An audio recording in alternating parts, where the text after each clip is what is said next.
drawing room was rarely used in the colder months, so the fire there was unlit.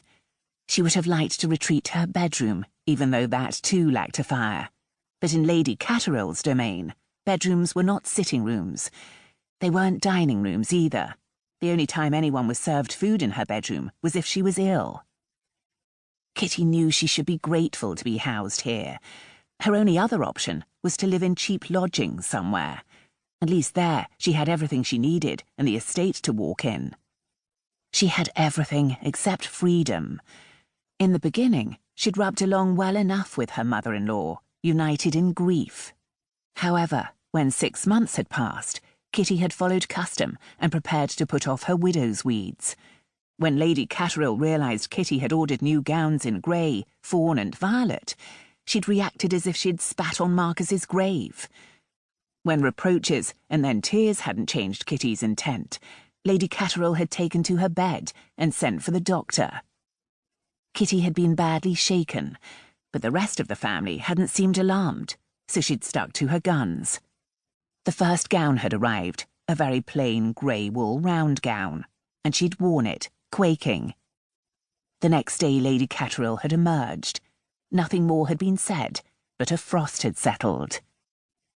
Kitty had realised then that in Lady Cateril's mind she had only one reason to exist, as Marcus's inconsolable widow. She was as much a monument to his magnificence as the marble plaque in the village church. Captain Marcus Edward Cateril, of the 29th, hero of Rolea, 1782 to 1815. The words were inscribed on a large alabaster bas-relief that included a shrouded, mourning woman drooping over a plinth. The plaque was white, but the figure was black. Kitty had assumed at first that it was a symbolic representation of grief, but she'd since realised it was supposed to be her, fixed in drooping black for all eternity. She'd worn half-mourning since then, but when her mourning year had ended, she'd lacked the fortitude to progress to bright colours. Her pretty clothes were stored away, becoming more out of style every day. She'd tried to think of ways to escape, but here she still was, 18 months after Marcus's death.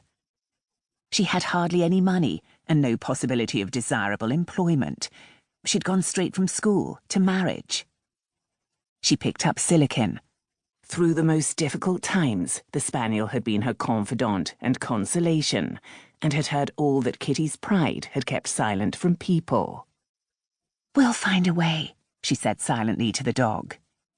"There has to be a way." The door burst open, and Lord Cateril entered, eyes wild. "The most dreadful news!" Lady Cateril started upright, a hand to her chest. "John?"